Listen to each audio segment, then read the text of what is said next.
शुक्लाम्बरधरम् विष्णुम् शशिवर्णम् चतुर्भुजम् प्रसन्नवदनम् ध्यायेत् सर्वविघ्नोपशान्तये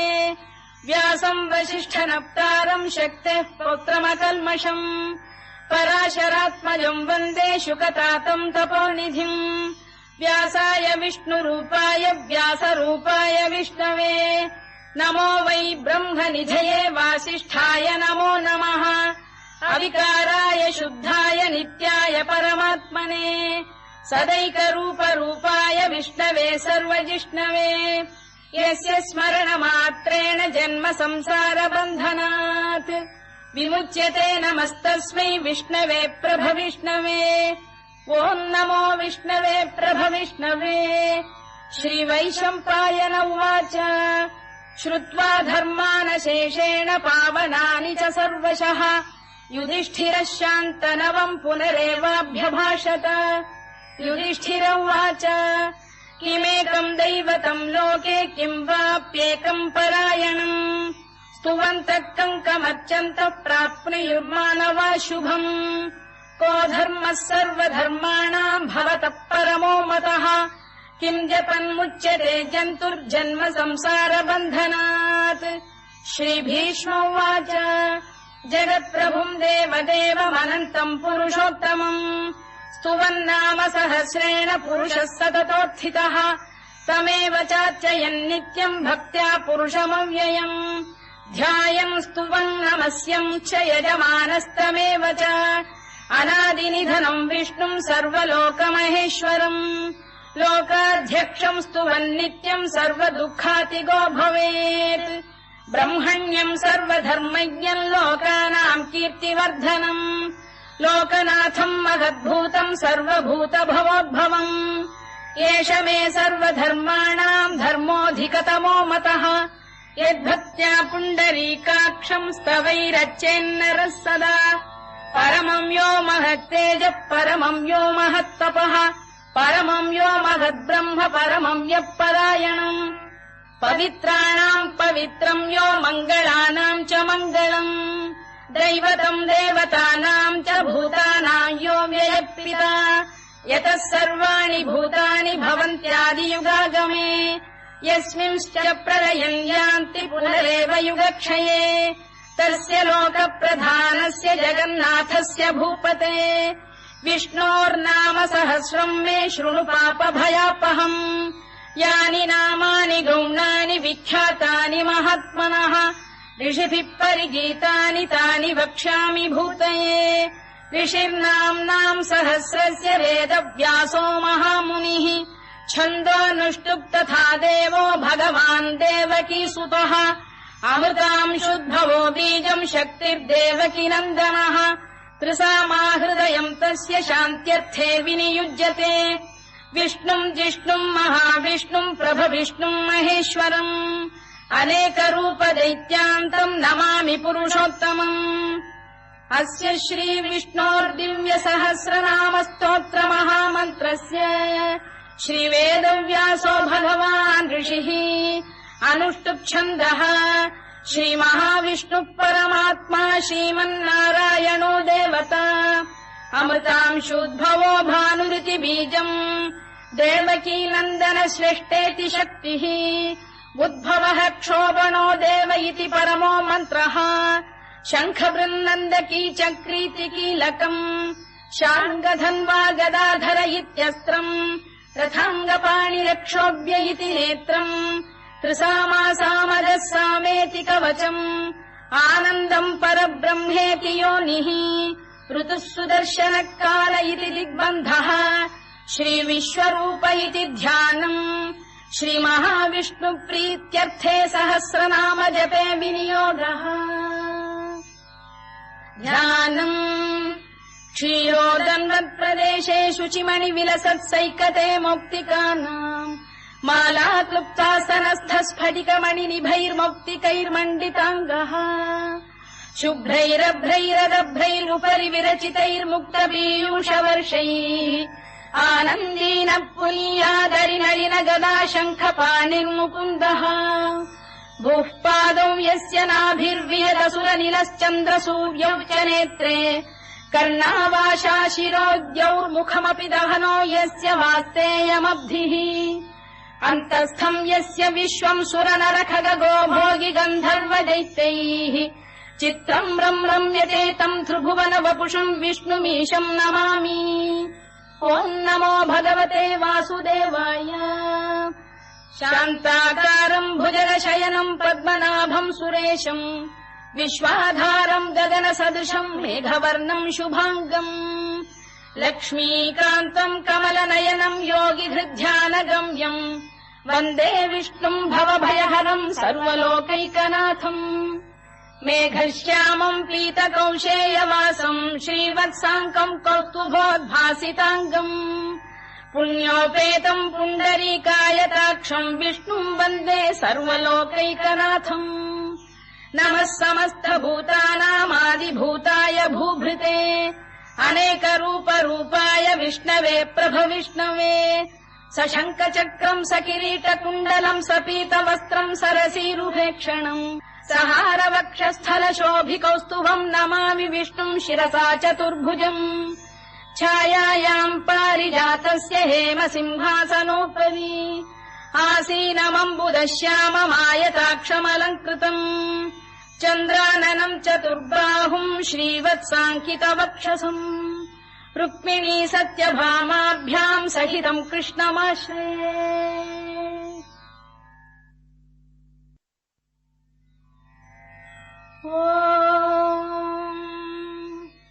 विश्वम् विष्णुर्वषत्कारो भूतभव्य भवत्प्रभुः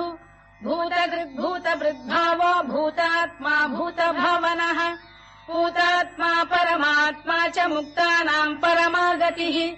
अव्ययः पुरुषः साक्षी क्षेत्रज्ञोऽक्षर एव च योगो योगविदाम् नेता प्रधानपुरुषेश्वरः नारसिंहवपुः श्रीमान् केशवः पुरुषोत्तमः सर्वः शर्वः शिवस्थाणुर्भूतादिर्निधिरव्ययः सम्भवो भावनो भर्ता प्रभवः प्रभुरीश्वरः स्वयम्भूः शम्भुरादित्यः पुष्कराक्षो महास्वनः अनादिनिधनो धाता विधाता धातुरुत्तमः अप्रमेयो ऋषिकेश पद्मनाभोऽमर प्रभुः विश्वकर्मा मनुस्पष्टा स्थविष्ठस्थविरो ध्रुवः अग्राह्यः शाश्वतः कृष्णो लोहिताक्षप्रदर्दनः प्रभूतस्त्रिककुब्धाम पवित्रम् मङ्गलम् परम् ईशानप्राणदप्राणो ज्येष्ठः श्रेष्ठः प्रजापतिः हिरण्यगर्भो भूगर्भो माधवो मधुसूदनः ईश्वरो विक्रमी धन्वी मेधावी विक्रमक्रमः अनुत्तमो दुराधर्ष्य कृतज्ञकृतिरात्मवान् सुरेशः शरणम् शर्म विश्वरेता प्रजाभवः अधः संवत्सरो व्याल प्रत्ययः सर्वदर्शनः अजः सर्वेश्वरः सिद्धः सिद्धिः सर्वादिरच्युतः वृषाकपिरमेयात्मा सर्वयोगविनिसृतः वसुर्वसुमनः सत्यः समात्मा संमितः समः अमोघः पुण्डरीकाक्षो वृषकर्मा वृषाकृतिः रुद्रो बहुशिरा बभ्रुर्विश्वयोनिः शुचिश्रवाः अमृतः शाश्वतस्थाणुर्वरारोहो महातपाः सर्वगः सर्वविद्भानुर्विश्वक्सेनो जनार्दनः वेदो वेदविदव्यङ्गो वेदाङ्गो वेदवित्कविः लोकाध्यक्षः सुराध्यक्षो धर्माध्यक्षकृताकृतः चतुरात्मा चतुर्व्यूहश्चतुर्दंष्टश्चतुर्भुजः भ्राजिष्णुर्भोजनम् भोक्ता सहिष्णुर्जगदादिजः अनघो विजयो जेता विश्वयोनिः पुनर्वसुः उपेन्द्रो वामनः प्रांशुरमोघः शुचिरूर्जितः अतीन्द्रः सङ्ग्रहः सर्गो धृतात्मा नियमो यमः वेद्यो वैद्यः सदा योगी वीरः माधवो मधुः अतीन्द्रियो महामायो महोत्साहो महाबलः महाबुद्धिर्महावीर्यो महाशक्तिर्महाद्युतिः अनिर्देश्य वपुः श्रीमान् अमे आत्मा महादृधृत् महेश्वासो महीभर्ता श्रीनिवासः सताङ्गतिः अनिरुद्धः सुरानन्दो गोविन्दो गोविदाम्पतिः मरीचिर्दमनो हंसः सुपर्णो भुजगोत्तमः हिरण्यनाभः सुतपाः पद्मनाभः प्रजापतिः अमृत्युः सर्वदृक्सिंहः सन्धाता सन्धिमान् स्थिरः अजो दुर्मर्शनः शास्ता विश्रुतात्मा सुरारिभा गुरुर्गुरुतमो धाम सत्यः सत्यपराक्रमः निमिषो निमिषस्रग्वी वाचस्पतिरुदारधीः अग्रणीर्ग्रामणी श्रीमान् न्यायो नेता समीरणः सहस्रमूर्धा विश्वात्मा सहस्राक्षः सहस्रपात् आवर्तनो निवृत्तात्मा संवृतः सम्प्रमर्दनः अधः संवर्तको वह्निरनिलो धरणीधरः सुप्रसाद प्रसन्नात्मा विश्वधृक् विश्वभुग्विभुः सत्कर्ता सत्कृतः साधुर्जह्नुर्नारायणो नरः असङ्ख्येयो प्रमेयात्मा विशिष्टः शिष्टकृच्छुचिः सिद्धार्थ सिद्ध सङ्कल्पः सिद्धिदः सिद्धिसाधनः वृषाही वृषभो विष्णुर्वृषपर्वा वृषोदरः वर्धनो वर्धमानश्च विविक्तः श्रुतिसागरः सुभुजो दुर्धरो वाग्मी महेन्द्रो वसुदो वसुः नैकरूपो बृहद्रूपः शिपिविष्टप्रकाशनः ओजस्तेजोऽब्जुदिधर प्रकाशात्मा प्रतापनः वृद्धस्पष्टाक्षरो मन्त्रश्चन्द्रांशुर्भास्करद्युतिः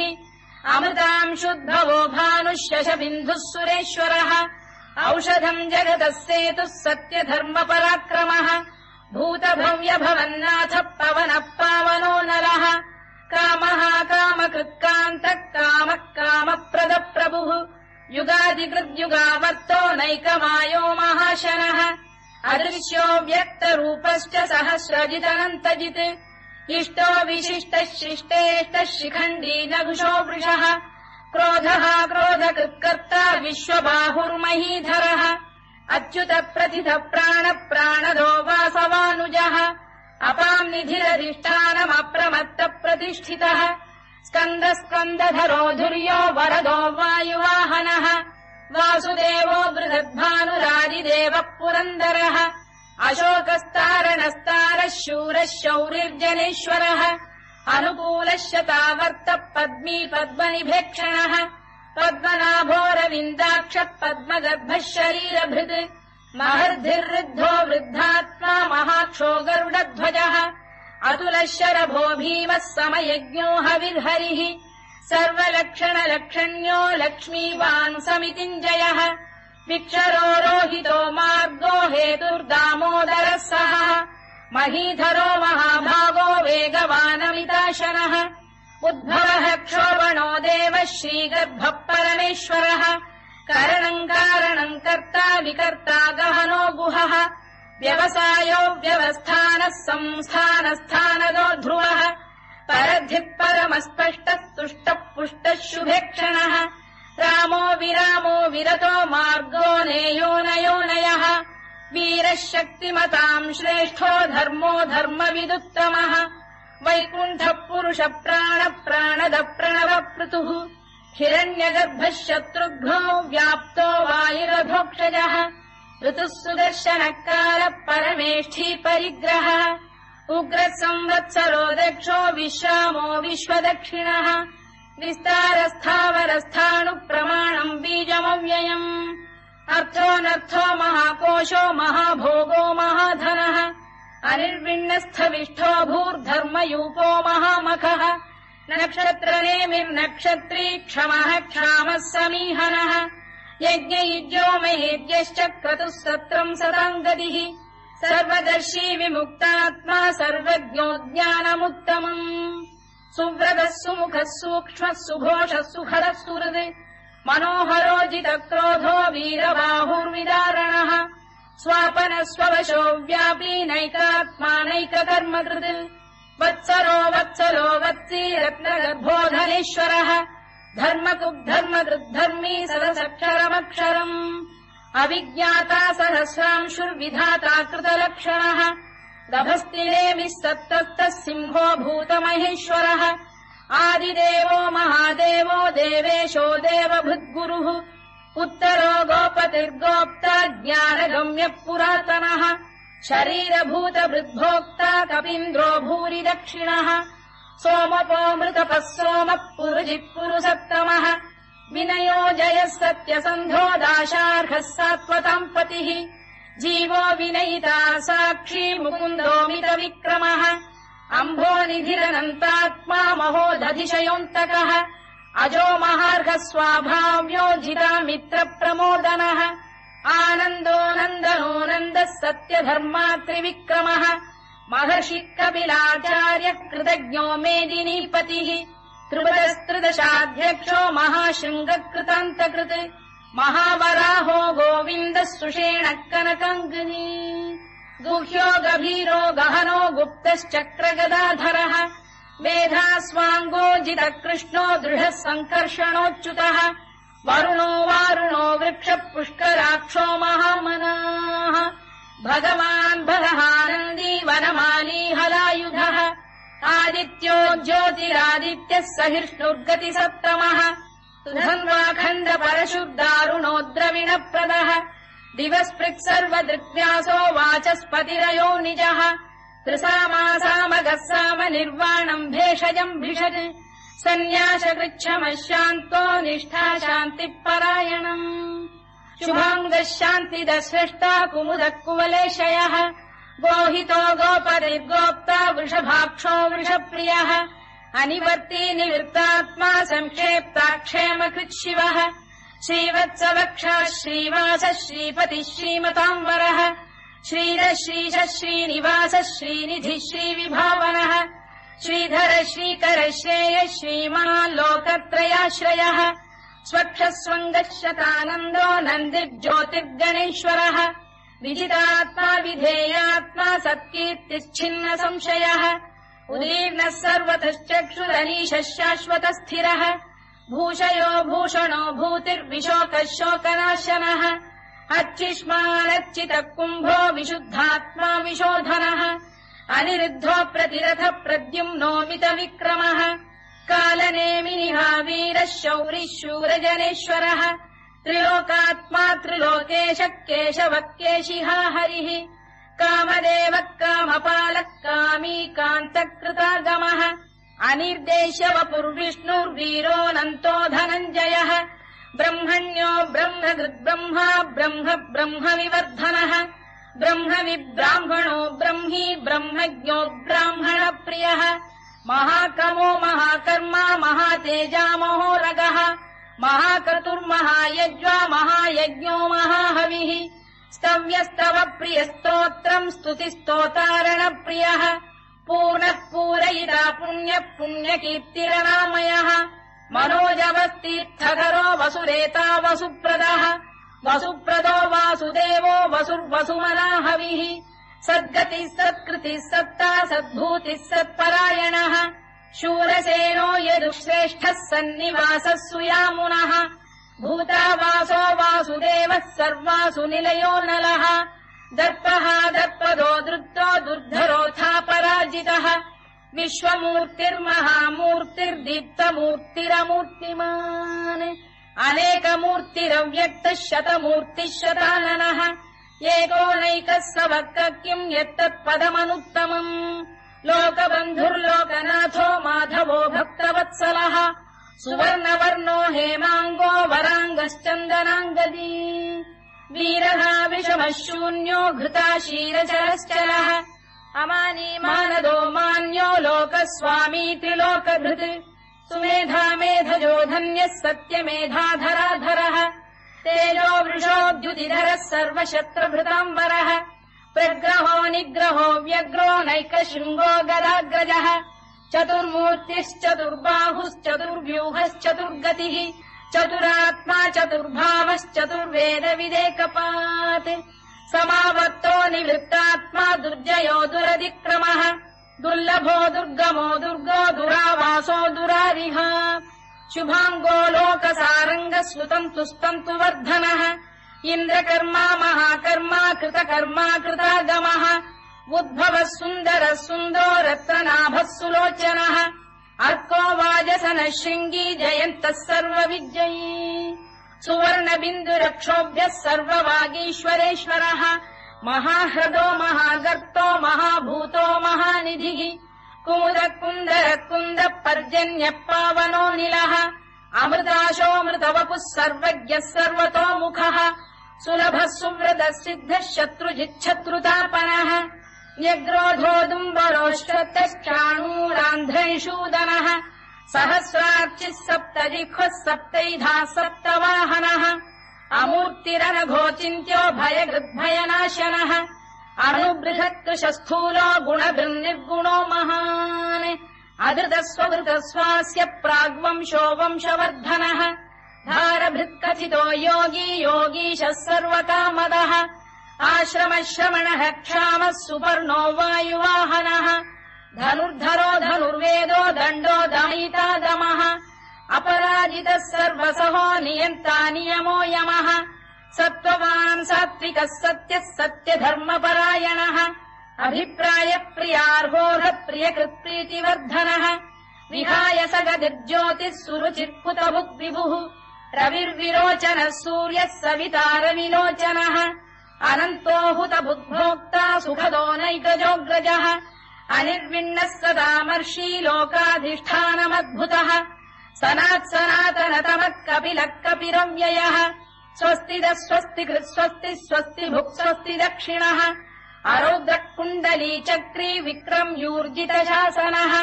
शब्दातिकः शब्दसः शिशिरः शर्वरीकरः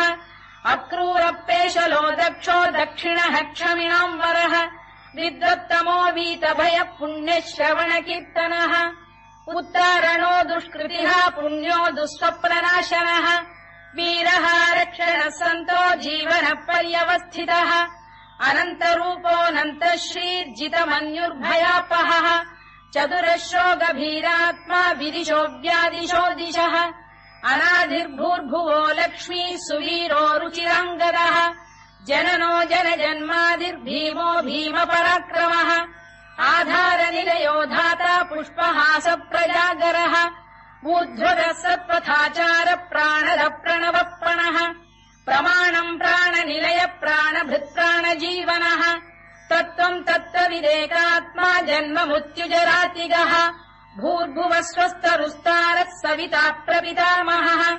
यज्ञो यज्ञपतिर्यज्वा यज्ञाङ्गो यज्ञवाहनः यज्ञभृद्यज्ञकृद्यज्ञी यज्ञभुग्यज्ञसाधनः यज्ञान्तकृद्यज्ञगुह्यमन्नमन्नाद एव च आत्मयोनिः स्वयम् जातो वैखानः सामगायनः देवकीनन्दन स्रष्टा क्षितीशः पापनाशनः शङ्खबृन्नन्दकी चक्री शार्ङ्गधन्वा गदाधरः तथाङ्गपाणिरक्षोभ्यः सर्वप्रहरणायुधः सर्वप्रहरणायुधवोन्नम इति वनमाली गरीशाङ्गी शङ्खी चक्री च नन्दकी श्रीमान्नारायणो विष्णुर्वासुदेवोऽभिरक्षतु वनमाली गरीशाङ्गी शङ्खी चक्री च नन्दकी श्रीमान्नारायणो विष्णुर्वासुदेवोऽभिरक्षतु वनमाली गरीशाङ्गी शङ्खी चक्री च नन्दकी श्रीमान्नारायणो विष्णुर्वासुदेवोऽभिरक्षतु इतीदम् कीर्तनीयस्य केशवस्य महात्मनः नाम्नाम् सहस्रम् दिव्यानामशेषेण प्रकीर्तितम् य इदम् शृणुयान् नित्यम् यश्चापि परिकीर्तयेत् नाशुभम् प्राप्नुयात् किञ्चित् सोमुत्रेह च मानवः वेदान्तको ब्राह्मणस्य क्षत्रियो विजयी भवेत् वैश्यो धनसमृद्धः स्यात् क्षुद्रः सुखमवाप्नुयात् धर्मार्थी प्राप्नुयात् धर्ममर्थार्थी चार्थमाप्नुयात् कामानवाप्नुयात् कामी प्रजार्थी चाप्नुयात् प्रजाम् भक्तिमान् यः सदोत्थाय शुचिस्तद्गतमानसः सहस्रम् वासुदेवस्य नाम्नामेतत् प्रकीर्तयेत् यशः प्राप्नोति विपुलम् याति प्राधान्यमेव च अचलाम् श्रियमाप्नोति श्रेयः प्राप्नोत्यनुत्तमम् न भयम् क्वचिदाप्नोति वीर्यम् तेजश्च विन्दति भवत्यरोगोद्युतिमान् बलरूपगुणान्वितः रोगार्तो मुच्यते रोगात् बद्धो मुच्येत बन्धनात् भयान्मुच्येत भीतस्तु मुच्येतापन्न आपदः दुर्गाण्यतितरत्याशु पुरुषः पुरुषोत्तमम्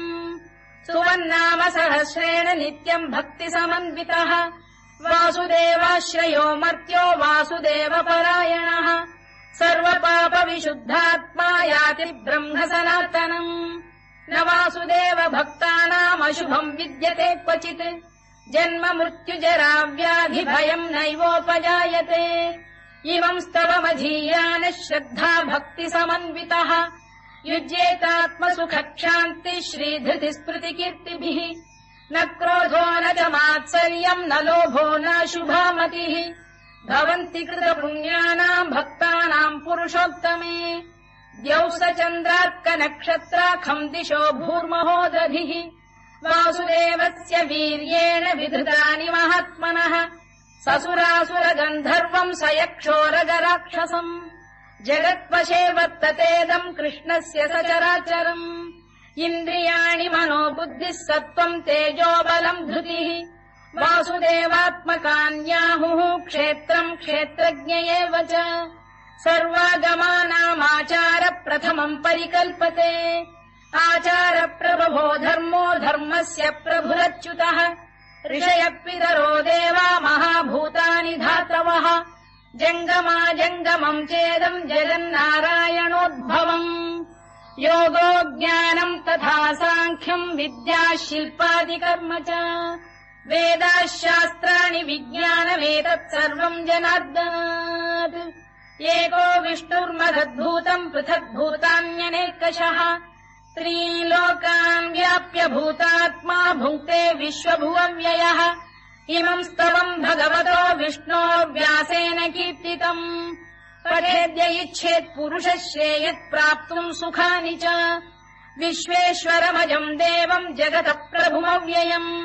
भजन्ति ये पुष्कराक्षम् न ते यान्ति पराभवम्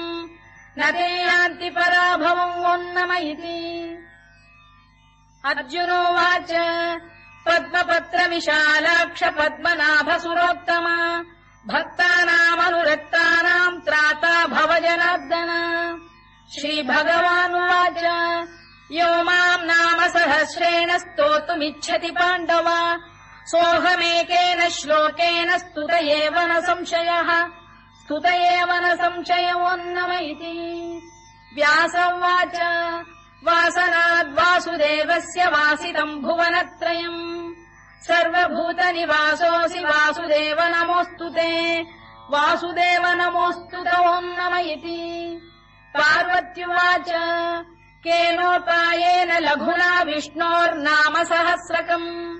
पठ्यते पण्डितैर्नित्यम् श्रोतुमिच्छाम्यहम् प्रभो ईश्वरोवाच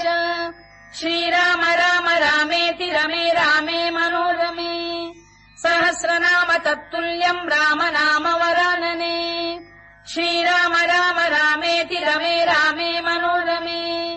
सहस्रनाम तत्तुल्यम् राम नाम वरानने श्रीराम राम रामेति रमे रामे मनोरमे सहस्रनाम तत्तुल्यम् राम नाम वरानने राम नाम वराननमोन्नम इति ब्रह्मोवाच नमोऽस्त्वनन्ताय सहस्रमूर्तये सहस्रपादाक्षि शिरोरुबाहवे सहस्रनाम्ने पुरुषाय शाश्वते सहस्रकोटियुगधारिणे नमः सहस्रकोटियुगधारिणे नम ओन्नम इति सञ्जय उवाच यत्र योगेश्वर कृष्णो यत्र पार्थो धनुर्धरः तत्र श्रीर्विजयो भूतिर्ध्रुवा नीतिर्मतिर्मम श्रीभगवानुवाच अनन्याश्चिन्तयन्तो मां ये जनाः पर्युपासते तेषाम् नित्याभियुक्तानाम् योगक्षेमम् वहाम्यहम् परित्राणाय साधूनाम् विनाशाय च दुष्कृताम् धर्म संस्थापनार्थाय सम्भवामि युगे युगे आर्ता विषण्णाः शिथिलाश्च भीता घोरेषु च व्याधिषु वर्तमानाः संकीर्त्य नारायण शब्दमात्रम् विमुक्त दुःखाः सुखिनो भवन्तु कायेन वाचा मनसेन्द्रियैर्वा बुद्ध्यात्मना वा प्रकृते स्वभावात् करोमि यद्यत् सकलम् परस्मै नारायणायेति समर्पयामि।